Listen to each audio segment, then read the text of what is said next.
the 2022 offseason. This is really tricky. I just want to point out to fans how bleak this could be.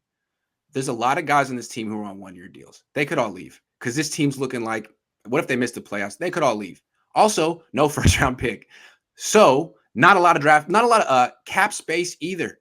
So for this team to retool and make a run next year, they're going to have to make their moves really in free agency. They're going to have to decide which of these guys to bring back and who to bring in.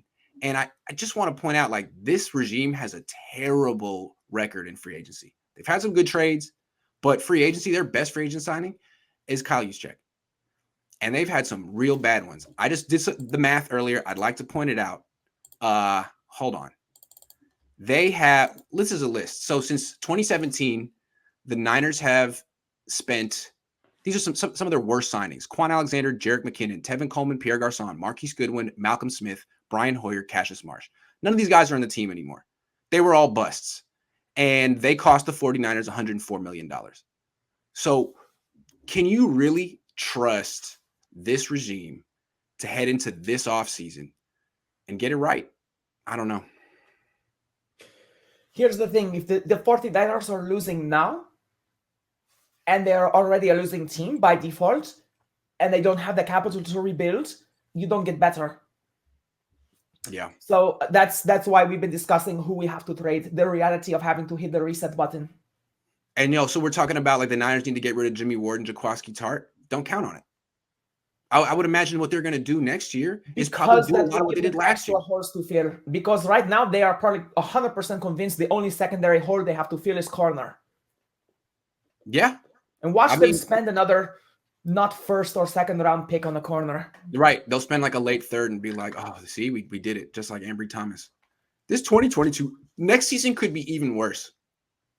That's the bleak thing about the Niners. Like, next season could be even worse, even if Kyle Shanahan and John Lynch are here. Like, they're not really positioning themselves to bounce back next year.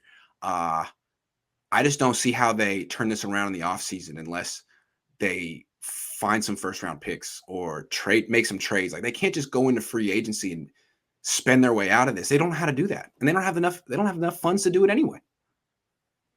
Yeah, exactly. And again, by trading people away, they are setting themselves up with cap space years down the line as well, because this is not something that we might be able to skate by next year, but it's going to require more than a single year in order to get the Niners into dynastic mode.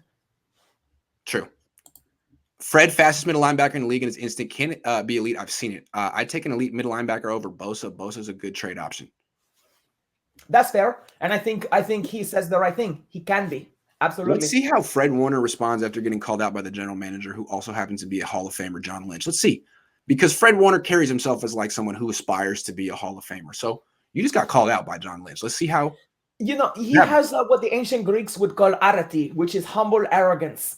That's how they describe this phenomenon. Fred Warner. And I like that about him. Yeah. That he knows he's good. He wants you to know he's good, but he's going to be quiet about it. And I do like that about him. I agree. I think Buckner had that too.